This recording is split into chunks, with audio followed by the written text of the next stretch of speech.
is Marcia Parma. I live in New Hampshire with my husband Mike and my dog Bella.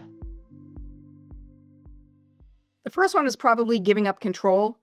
I don't know that I'm a control freak, but when you go on this type of journey, you lose a lot of control. You don't have the ability to say, oh, that appointment time isn't good for me. Can we do it this time? Because there are so many people wanting the appointments. So giving up that control and the control of not knowing what's next in the journey. You take it step by step, and I want to see the bigger picture. So giving up control was hard. The first biopsy was a challenge. The surgeon came out and said, I've never seen a lymph node like that before. I'm pretty sure it's lymphoma. And then not sharing that information with Mike until we got the true diagnoses, because you don't want to say something and not have the information that we need to understand what they're saying. The first PET scan was a challenge. I got emotional when Mike checked in, and I'll never forget the man. He looked at me as I was teary and he said, "Suck it up. This is not about you. It's about him." And he pointed to Mike. And yes, it is about Mike, but we're a team. So it's about me too, and how this journey affects us as a team, as a family. We also have 3 grown children.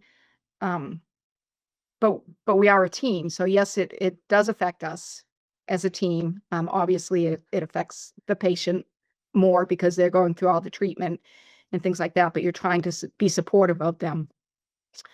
Another challenge was giving up some independence.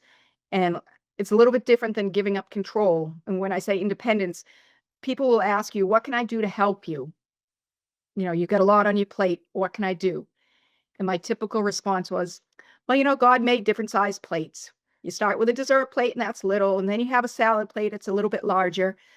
Right now I'm on a dinner plate, but don't worry about me because there are still serving platters, so my plate isn't over full yet. And as I started to look, it's like people are asking what they can do to help because they want to. And Mike and I laughed about this at the time it happened. And also this morning, as we were getting ready for this, we were in Boston for treatment, and it was like a 4 or 6 hour chemo treatment. And we have a doorbell that has a camera in it, and it kept pinging. It's like, Mike, what is going on at the house? I don't understand why there's so much activity in the front yard. And so we brought the camera up, and it was my best friend's husband, George, out there raking our yard. Didn't ask him to, he just showed up. The acorns were falling. He came to help. The day that Mike went into the hospital for his bone marrow stem cell transplant, it was in April, New England, you never know what weather you're going to get. The next day, we had a snowstorm. We got probably close to a foot of snow. I'm out there shoveling the driveway. Then we lose power. And lo and behold, here comes George. I thought you might need some help shoveling the driveway, getting your generator going, things like that. So it's that type of independence, because I could have continued to shovel the driveway. It would have taken me long, but I could do it. Mike had done a video on how to get the generator going. I could do it, but George showed up. So that's what I mean with like giving up some independence. Mike loves to be outside and do the yard work, cut wood. We heat by wood stove. We've had somebody come and do the lawn. My brother came and helped cut a couple of cords of wood. So it's that type of stuff. And then the last challenge that I wrote down was, they talk about a journey, and yes, it's a journey, but it is a roller coaster ride. I mean, you've got good times, you've got bad times, you've got level times.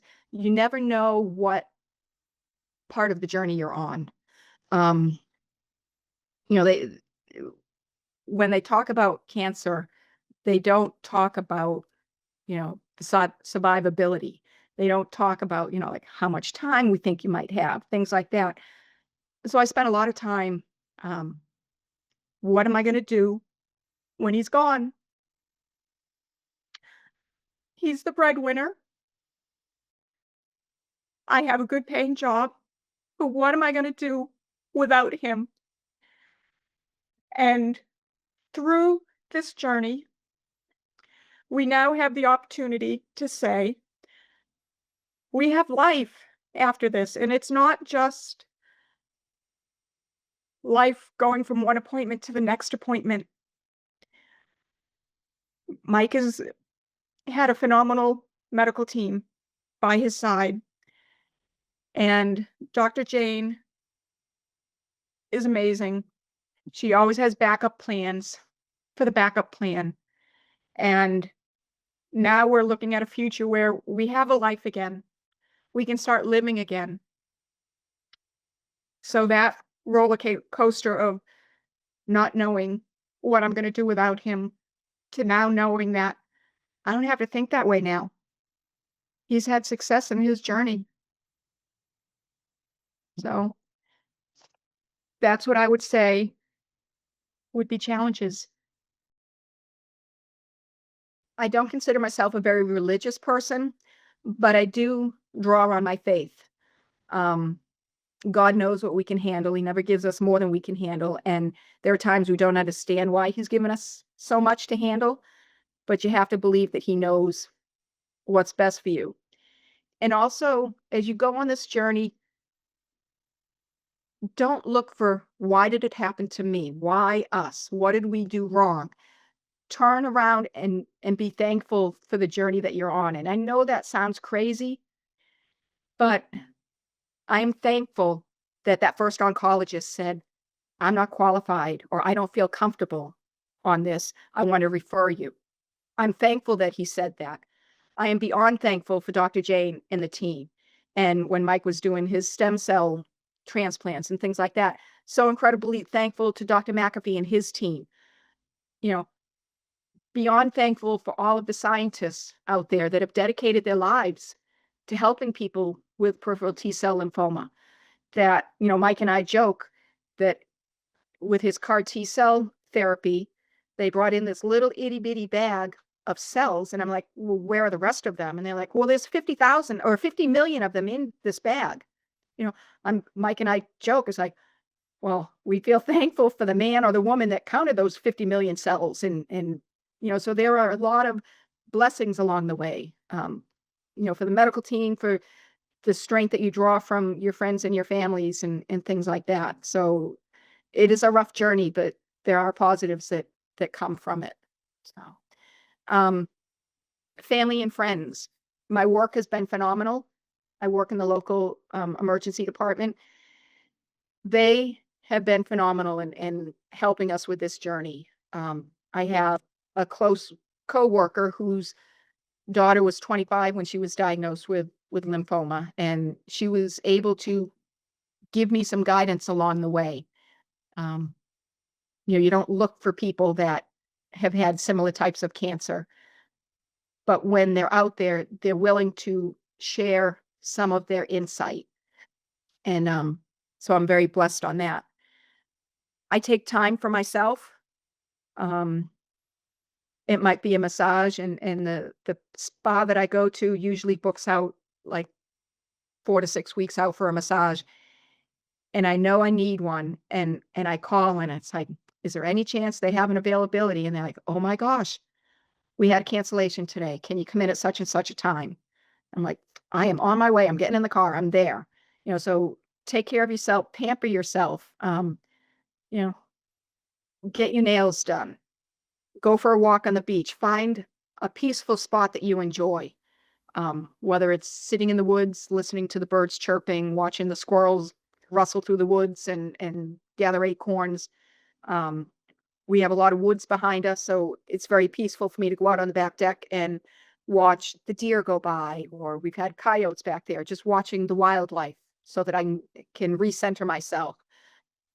If you're able to get away from the whole situation, um, go on a hiking trip, go camping, um, get a hotel room where it's just you and you can decompress, get away from the whole journey. And I know that through this journey, it is giving me strength. I feel I can accept challenges better. Um, I kind of deem myself as a warrior princess through this journey. Uh, it may sound silly, but um, the journey has made me stronger.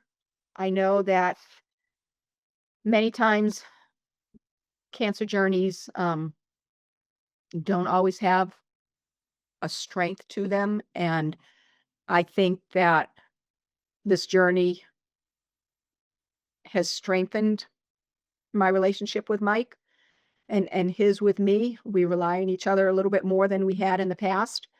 Um, yeah. So strength